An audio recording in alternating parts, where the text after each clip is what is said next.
Assalamualaikum warahmatullahi wabarakatuh. Waalaikumsalam warahmatullahi wabarakatuh. Baik, di sini kelompok 6 akan menjelaskan tentang analisis dan evaluasi media pembelajaran. Jadi sebelum masuk ke dalam materi, izinkan kelompok 6 memperkenalkan diri terlebih dahulu. Perkenalkan, nama saya Muhammad Januar Triulianto dengan NIM 079 selaku moderator. Perkenalkan, nama saya Priya Salvi dengan NIM 099. Perkenalkan, nama saya Muhammad Faizi dengan NIM 027. Perkenalkan, nama saya Putri Sundari dengan NIM 088. Perkenalkan, nama saya Muhammad Yusuf Hidayat NIM 089. Perkenalkan, nama saya Muhammad Hussein NIM 089. Baik, materi yang pertama yaitu tentang proses analisis media pembelajaran yang akan dijelaskan oleh OSI. Kan di sini. Materi yang pertama yaitu proses analisis media pembelajaran.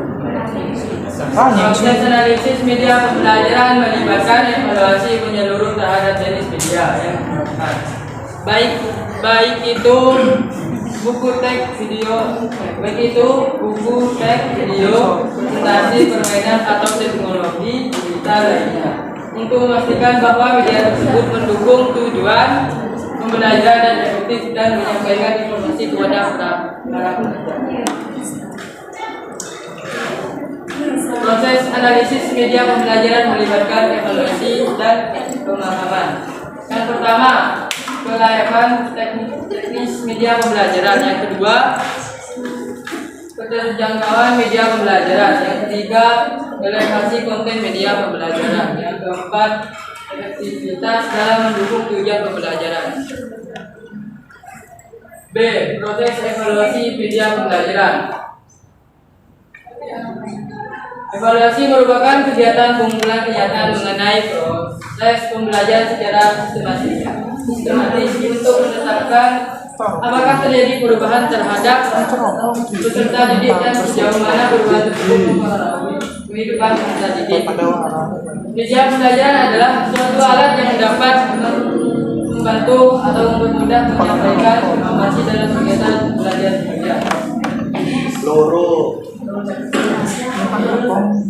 Baik, materi selanjutnya akan dijelaskan oleh Pak Izi.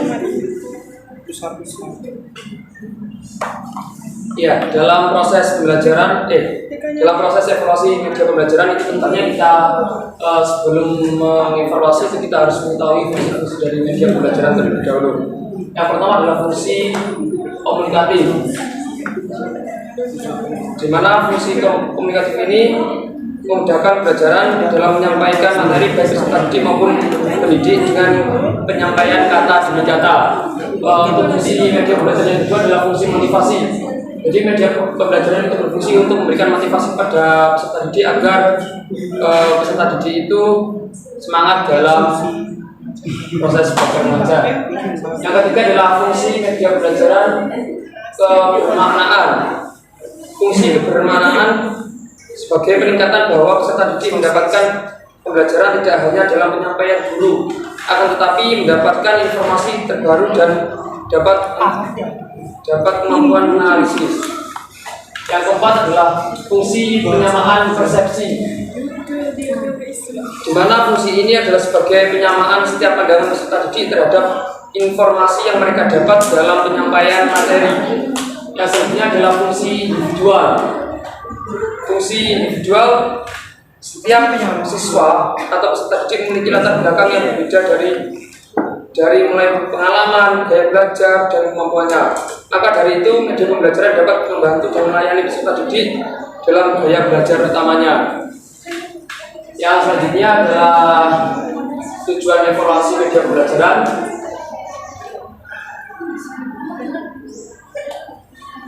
Yang pertama adalah menentukan keefektifan pembelajaran. Terus yang kedua adalah menentukan kualitas media tersebut dapat meningkatkan ataupun diperbaiki. Yang ketiga adalah menentukan apakah media itu cost efektif dilihat dari hasil belajar peserta didik. Yang keempat, memilih media pembelajaran yang sesuai untuk dipergunakan dalam proses belajar mengajar di dalam kelas. Yang kelima, menentukan apakah isi pelajaran sudah tepat disajikan dalam media itu. Yang keenam, media menilai kemampuan tenaga pendidik menggunakan media pembelajaran. Yang ketujuh, mengetahui apakah media pembelajaran itu benar memberi sumbangan terhadap hasil belajar seperti yang dinyatakan. Dan yang kedelapan, mengetahui respon pendidik terhadap media pembelajaran.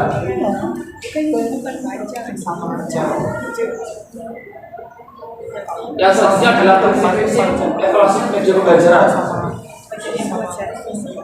yang akan dilanjutkan oleh teman saya.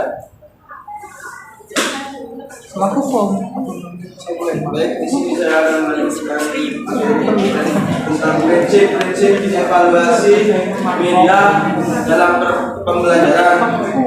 Di mana ada hal yang pertama yaitu media pembelajaran yang dipakai tersebut dapat mendorong terjadinya komunikasi yang aktif, efektif, atau berhasil. Interaktif. Jadi ya.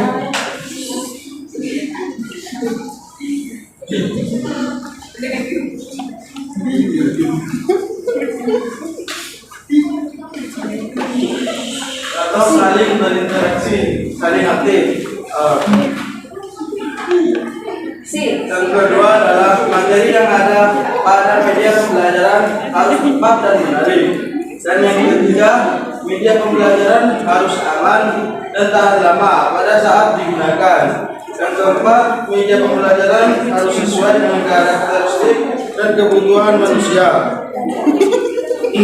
Dalam dunia pendidikan tidak akan lepas dari kegiatan pembelajaran yang akan memerlukan media sebagai perantara dan pengantar dalam proses kegiatan belajar mengajar. Agar terciptanya pembelajaran yang efektif dan efisien dalam pengembangan media pembelajaran yang berkualitas tidak sembarangan dalam perencanaan maupun pelaksanaannya. Diperlukan pertimbangan perencanaan yang matang dan dukungan sumber daya yang memadai.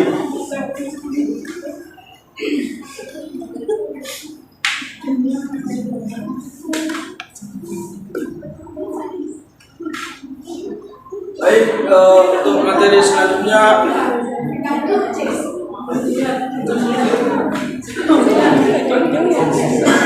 mohon maaf, 5. Prosedur evaluasi media pembelajaran. Yang pertama yaitu evaluasi formatif atau formative evaluation. Evaluasi formatif adalah suatu proses yang dilakukan untuk mengumpulkan data tentang penggunaan media yang digunakan, yang diharapkan sesuai dengan yang telah ditetapkan. Jadi berdasarkan pengertian dari para dilaksanakannya evaluasi media pembelajaran yang bertujuan untuk mengetahui media yang digunakan pada saat proses pembelajaran sudah mencapai tujuan yang diharapkan, sehingga pembelajaran berlangsung dengan efektif dan efisien. Dengan demikian, evaluasi dilakukan secara sistematis melalui tahapan-tahapan yang telah ditentukan.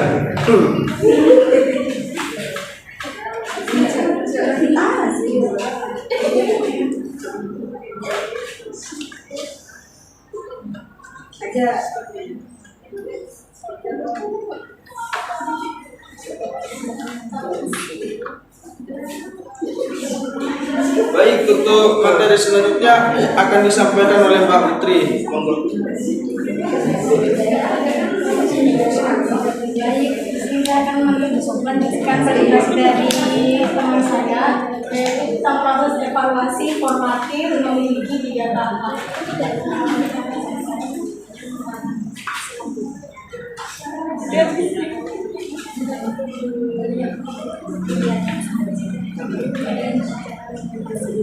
Yang pertama itu evaluasi 1-1, yaitu menjelaskan kepada peserta didik bahwa Anda sebagai pelajar media baru, dengan demikian amati reaksi mereka terhadap media yang dimaksudkan. Yang kedua, jelaskan kepada peserta didik jika ada kesalahan dari penggunaan media itu bukan kesalahannya, tetapi merupakan kesalahan media tersebut. Yang ketiga, usahakan peserta didik dapat dengan santai dan bebas dalam menyampaikan pendapatnya. Nomor 4 itu mengetahui sebagaimana kemampuan peserta didik melakukan masalah. Yang kelima itu tentang waktu lamanya media digunakan dan reaksi dari peserta didik. Yang keenam memberikan tes kepada peserta didik untuk mengukur keberhasilan penggunaan media tersebut. Dan yang terakhir itu melakukan analisis terkait informasi yang terperikan.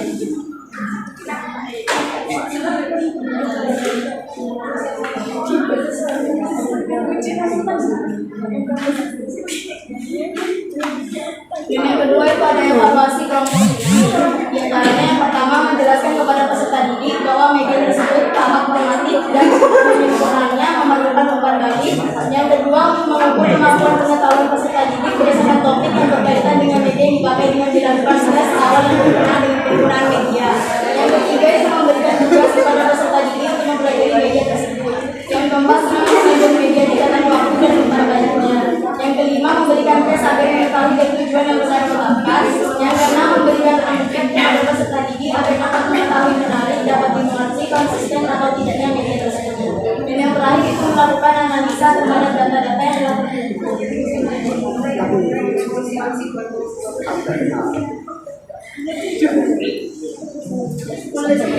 dan yang C evaluasi lapangan. Jadi evaluasi lapangan ini pelaksananya yang terdiri dari 30 orang dan diantaranya ada kepandaian, kemampuan belajar, jenis kelamin dan usia dan lainnya sebagainya. Yang pertama itu memilih peserta didik yang benar-benar mewakili populasi sebanyak 30 orang. Yang kedua menjelaskan kepada peserta didik maksud dari uji coba lapangan dan hasilnya. Yang ketiga menyajikan media yang sesuai dengan rencana awalnya. Yang keempat mencatat semua respon dan maksud yang dilakukan oleh peserta didik selama penyajian media tersebut.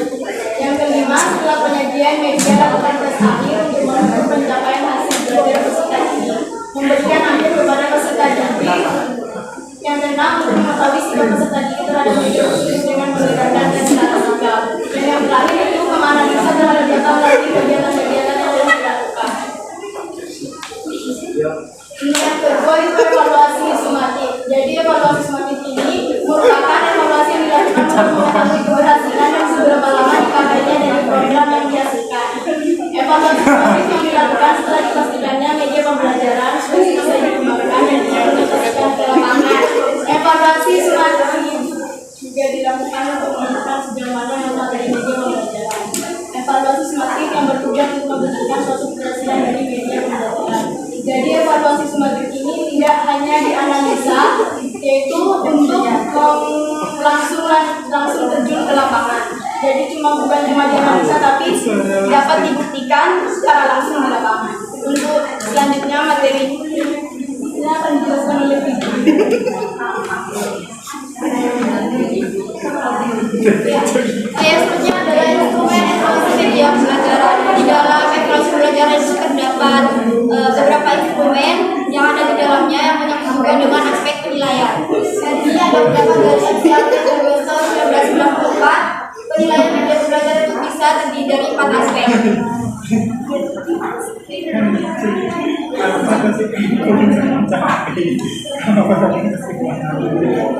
Yang pertama itu adalah materi. Yang pertama adalah materi itu terdapat sisi materi bebas dari kesalahan konsep. Ya, di dalam untuk membuat media pembelajaran agar evaluasinya itu juga tidak banyak, kita harus tahu konsep serta isi dari yang akan kita campurkan di media pembelajaran.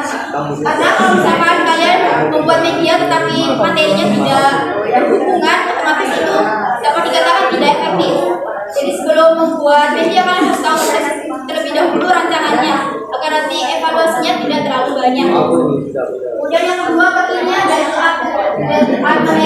Ya, yang pasti untuk materinya kita cari yang terupdate, maksudnya terupdate yang sekiranya tidak membosankan untuk peserta didik. Kayak gitu, cari yang bisa menarik mereka, perhatian mereka, dan bisa terjadi interaksi ketika kalian menggunakan media tersebut. Kemudian yang ketiga, cakupan dan cakupan materi. Ya, di dalam media pastinya tidak boleh terlalu banyak materi yang dicantumkan karena itu juga terlihat tidak enak atau jelek. Jadi cukup singkat tetapi bisa membuat mereka paham. Kemudian yang kedua itu ada desain pembelajaran. Dalam desain pembelajaran itu yang pertama ada kesesuaian strategi penyampaian dengan karakteristik audiens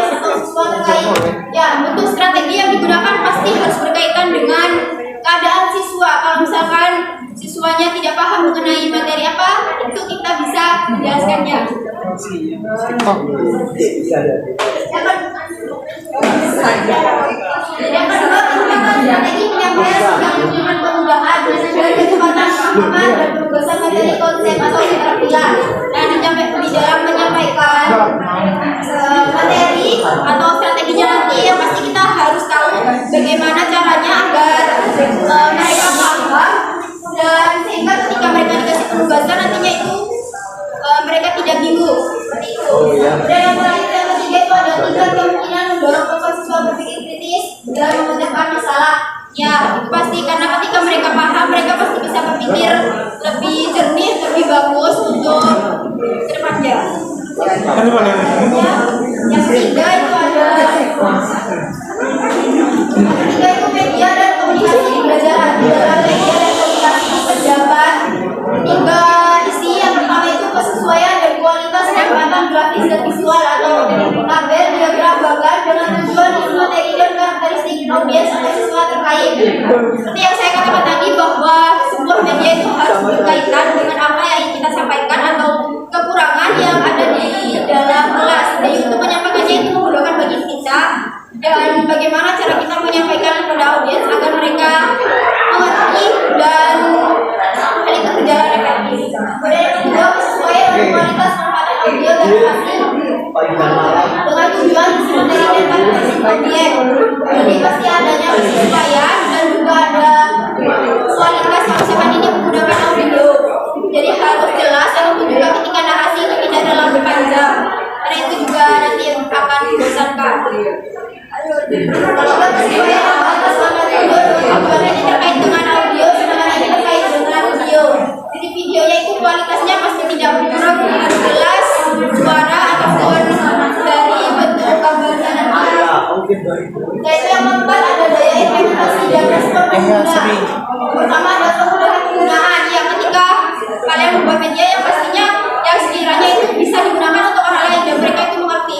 Kalau misalkan susah, itu pastinya mereka malas untuk menggunakan. Yang kedua, daya implementasi dan respon pengguna. Ketika mereka udah paham, mereka tahu caranya, mereka pasti daya kayak mampu gitu untuk menggunakannya juga, mampu mengimplementasikannya seperti yang sudah dijelaskan oleh guru seperti itu. Dan pastinya nanti kalau belajar pasti adanya muncul respon baik dari sebagian. Dan yang terakhir adalah tingkat kemungkinan minat dan motivasi siswa ketika digunakan dalam pembelajaran, baik ini maupun di dalam kelas. Yang juga mereka tadi sudah paham, mereka tahu caranya, mereka pasti kayak misalkan nggak suka media pembelajaran yang menggunakan adalah olahraga, dan mereka tidak terlalu suka dengan olahraga tersebut. Ketika kita menjelaskan bahwa permainan ini sangat bagus, maka mereka jadi akan tertarik dan minat untuk masuk di olahraga tersebut. Sekian dari saya kembalikan dulu. Baik, terima kasih atas Bapak presentator yang sudah menjelaskan materi yang disampaikan. Di sini apakah ada yang mau menyanggah maupun menambahkan? Jika tidak ada, kami akan membuka sesi pertanyaan. Di sini kelompok presentator membuka 2 sesi pertanyaan, dan setiap sesi itu akan ada 3 pertanyaan. Baik, silakan yang mau bertanya. Silakan Aisyah.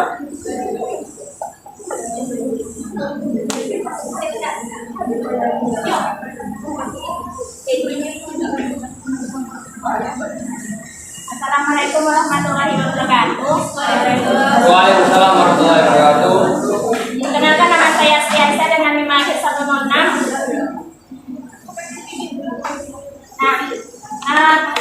Media pembelajaran itu pada saat sudah digunakan atau sudah dipresentasikan itu kan kebanyakan diletakkan di tempat tertentu atau dibiarkan saja. Nah, pertanyaannya bagaimana cara menjaga media tersebut atau bagaimana tetap digunakan atau mengimplementasikan itu di dalam kelas? Terima kasih. Bagaimana cara menjaga dan tetap digunakan media tersebut itu di dalam kelas?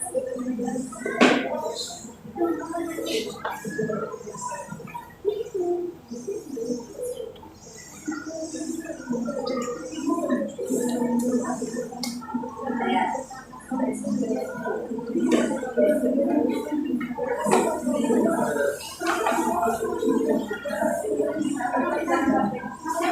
yang mau bertanya lagi. Silakan. Assalamualaikum warahmatullahi wabarakatuh. Waalaikumsalam warahmatullahi wabarakatuh. Perkenalkan, nama saya Negara Wanda dengan NIM 094.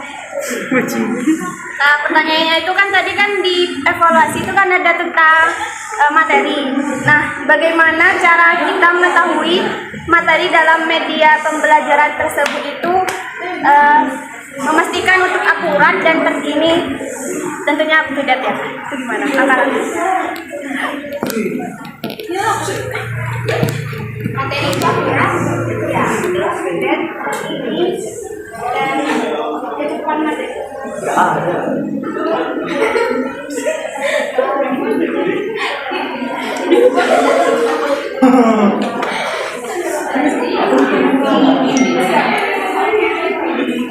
Silakan yang mau bertanya lagi. Silakan.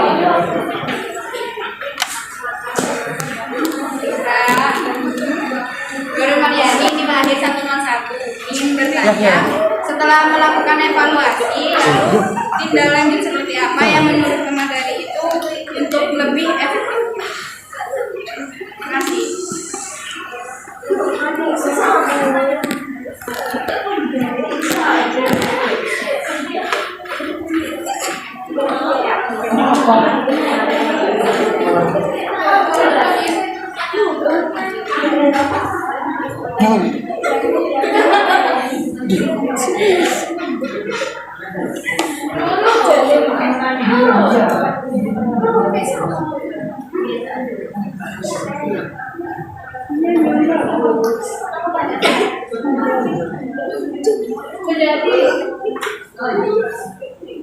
Baik, dikarenakan pertanyaan sudah ada 3, maka izinkan kelompok presentator mendiskusikan pertanyaannya terlebih dahulu. Baik, mohon perhatiannya. Di sini kelompok presentator akan menjawab pertanyaan dari yang sudah kalian berikan. Yang pertama dari Aisyah. Soalnya bagaimana cara menjaga media tersebut agar tetap digunakan di dalam kelas? Yang akan dijawab oleh Mas Faidi.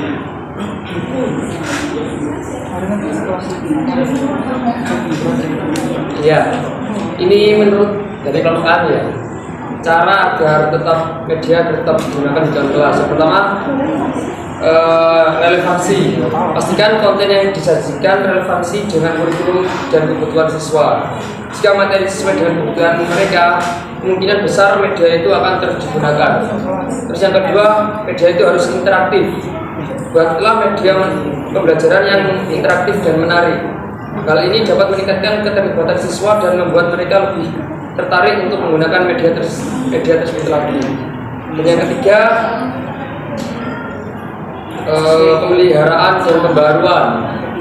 Pastikan media pembelajaran tetap terjaga dan melakukan pemeliharaan rutin dan pembaruan materi jika diperlukan. Ini akan membantu menjaga agar media pembelajaran tetap relevan dan berfungsi dengan baik. Gimana Aisyah? Baik, terima kasih. Ya, sama-sama. Baik, terima kasih. Untuk pertanyaan yang kedua ini dari Mbak Vika. Yang soalnya itu bagaimana cara kita mengetahui materi dari media itu terkini atau sudah update atau belum. Jadi akan dijawab oleh Mbak Vika.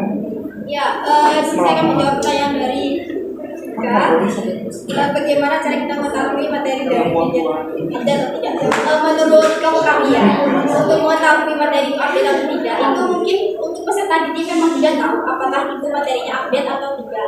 Karena kan kita dasarnya itu mengajar di SD gitu, jadi mungkin mereka belum tahu apakah materi update atau tidak. Tapi yang harus tahu itu yang pasti gurunya, pendidiknya atau yang membuat media. Jadi kalau misalkan pengen tahu sih menurut kami itu mungkin cari di sumber-sumber yang terbaru. Kan biasanya ada tahun berapa, bulan berapa gitu. Itu itu pasti ada. Mungkin nggak semuanya, cuma kalau misalkan ada itu cantumkan yang terbaru. Tapi itu juga dilihat dari isinya, soalnya nggak semua yang terbaru itu kan mungkin lebih bagus. Tapi ada yang sama yang 8 cuma hanya diubah sedikit seperti itu. Jadi mungkin bisa dilihat dari sumbernya dan yang tahu itu adalah penyidiknya. Yang buat saya juga menjawab pertanyaan nomor 3 itu dari Nurul dengan NIM 101. Pertanyaannya, setelah evaluasi tindak lanjut apa yang menurut pemateri efektif dilakukan? Menurut kami ya, setelah evaluasi itu kan yang namanya evaluasi pasti adanya perbaikan atas kekurangan atau kesalahan yang ada dari media. Nah, menurut kami ya mungkin bisa diperbaiki apa kesalahan media tersebut ketika kita ingin membuat media baru ataupun media yang sudah dibuat itu. Jadi diperbaiki entah itu dari misalkan kekurangan materinya ataupun di kekurangan sarananya seperti itu. Dan evaluasi itu memang tidak menyangkut dari media, tapi mungkin dari penyampaian kita. Jadi yang pasti kita harus belajar terlebih dahulu, belajar lagi bagaimana cara kita menyampaikan apa yang akan kita sampaikan, bagaimana strateginya, bagaimana metodenya, bagaimana caranya, dan bagaimana solusinya agar kejadian itu tidak terulang kembali. Terima kasih. Baik, terima kasih sudah diterima ya jawaban dari Pak Presentator. Baik, di sini akan buka sesi pertanyaan lagi. Silakan yang ingin bertanya, 3 pertanyaan aja. Ada.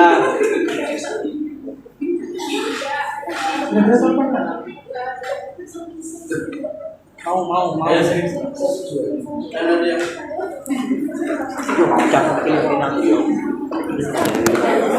Terima kasih atas waktunya Pak Moderator. Sebelumnya perkenalkan nama saya Asri Suntrobia dengan hadir 095. Yang ingin saya tanyakan, mengapa tahapan evaluasi dalam pengembangan media pembelajaran sangat penting atau sangat dibutuhkan? Terima kasih.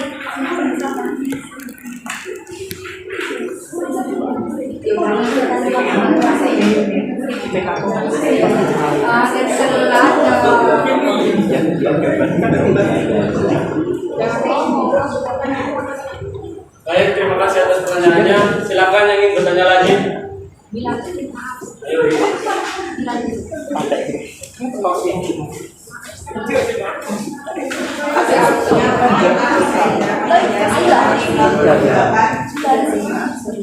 Pertanyaannya kan prosedur evaluasi media pembelajaran kan ada 2 formatif dan sistematik. Itu mana yang paling efektif menurut Bapak kalian? Terima kasih.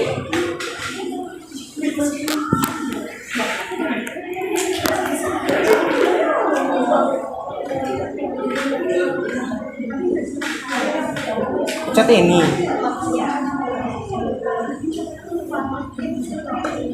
Terima kasih atas pertanyaannya.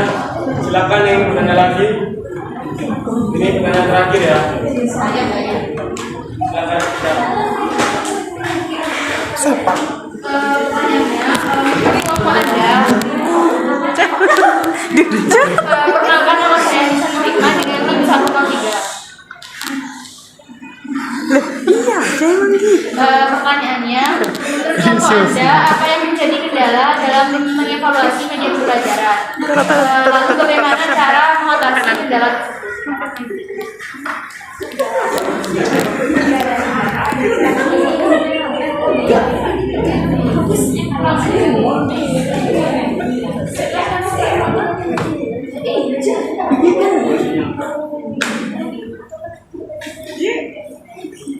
Terima kasih atas pertanyaannya. Baik, di sini Pak Presentator akan mendiskusikan terlebih dahulu. Baik, mohon perhatiannya ya teman-teman. Di sini Pak Presentator akan menjawab pertanyaan dari kalian. Yang pertama ini dari Asri dengan pertanyaannya yaitu mengapa tahapan evaluasi dalam media pembelajaran sangat penting. Pertanyaan ini akan dijawab oleh Mas Dayat. Oh ya, baik, saya akan menjawab pertanyaan dari Sri. Mengapa tahapan itu sangat penting? Ya, karena tahapan itu berada di awal ya, bagian inti. Kalau kita melakukan sesuatu tanpa adanya tahapan, kita tidak akan menghasilkan suatu secara puas. Pokok intinya itu penting banget tahapan karena bagian inti dalam proses evaluasi media pembelajaran. Mungkin ada tambahan lain? Tidak ada. Tidak ada. Baik, terima kasih Mas Rindu. Di sini pertanyaan kedua yaitu dari Rida. Di dalam formatif dan sumatif mana yang paling efektif? Di sini akan dijawab oleh OSIS.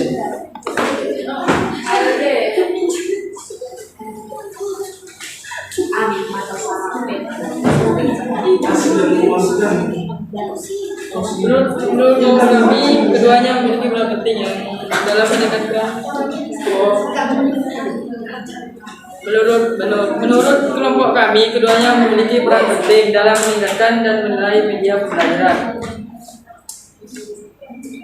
Evaluasi formatif membantu dalam perbaikan dan menyesuaikan dalam perbaikan sepanjang waktu menggunakan media. Sementara evaluasi sumatif memberikan gambaran yang lebih holistik tentang efektivitasnya secara keseluruhan.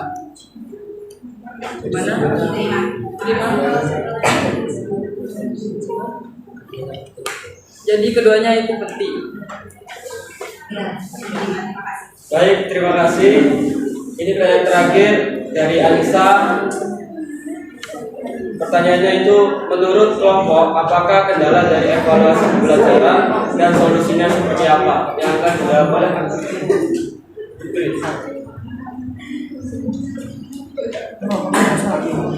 Baik, di sini saya akan menjawab pertanyaan dari Anissa Nima. Pertanyaannya, menurut kelompok Anda, apakah kendala dalam evaluasi pembelajaran dan solusinya apa? Kendalanya itu antaranya kurangnya pemahaman peserta didik terhadap materi yang diajarkan. Yang kedua, pembelajaran jangka panjang sehingga tidak memungkinkan evaluasi berlangsung, serta guru berhalangan hadir saat akan dilakukan kegiatan evaluasi. Maaf, selesai karena solusinya itu dulu.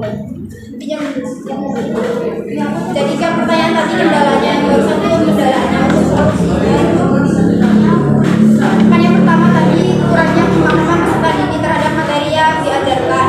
Mungkin solusinya dapat dilakukan itu kan kita harus lihat entah itu memang dari peserta didiknya yang tidak mengerti atau karena mereka tidak mendengarkan atau memang dari peserta didik dari guru yang mengajari tidak jelas ataupun rancu gitu ataupun nanti kita kecepatan atau kayak gimana guru menyampaikan itu. Mungkin solusinya kalau misalkan dari guru itu ya pasti gurunya harus tahu bahwa murid itu ngerti apa enggak. Kalau misalkan nggak ngerti, oh berarti aku harus menggunakan cara yang berbeda kan ketika aku menyampaikan mereka paham kayak gitu. Kalau misalkan dari peserta didiknya solusinya ya mereka disuruh belajar lagi karena kan yang sekarang kan merdeka itu kan harus siswa yang harus lebih aktif karena nanti itu sebagai kemudian pembelajaran jangka panjang sehingga tidak mungkin evaluasi berlangsung ya karena mungkin dari sekian jam pembelajaran itu gurunya menjelaskan aja gitu jadi kan nggak ada interaksi dengan siswa cuma manual kayak itu biasanya kan nggak ngerti gitu jadi mungkin solusinya ya buat gimana caranya interaksi kita antara guru sama peserta itu berlangsung entah itu ditanyakan kalian mengerti apa enggak kemudian atau dievaluasi itu ditanya tadi apa yang dapat kalian simpulkan dari materi yang sudah dijelaskan oleh ibu gitu. Yang terakhir itu guru berhalangan hadir saat akan dilakukan kegiatan ya kalau sama gurunya nggak hadir seperti hari ini hadir mungkin ada beberapa yang menjadi kendala karena mungkin pemateri kami atau kelompok itu belum terlalu memahami apa yang kami sampaikan jadi mungkin kalau sekarang ada guru kan dia bisa memperbaiki dari apa yang kami jelaskan. Ya, terima kasih. Baik, dari jawaban yang sudah disampaikan oleh Pak Fasilitator, apakah ada yang ingin menambahkan menyalahkan ataupun menyangka? Baik, jika tidak ada, saya di sini selaku moderator akan memberikan kesimpulan dari materi yang sudah dibahas pada siang hari ini. Kesimpulannya yaitu proses analisis media pembelajaran adalah langkah penting dalam pengembangan materi pembelajaran yang efektif.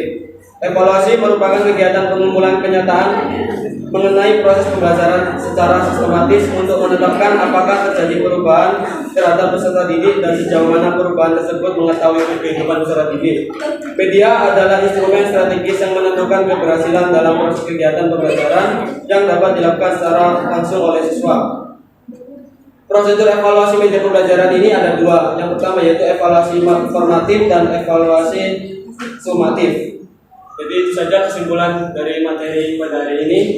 Sekian, terima kasih. Wassalamualaikum warahmatullahi wabarakatuh. Waalaikumsalam.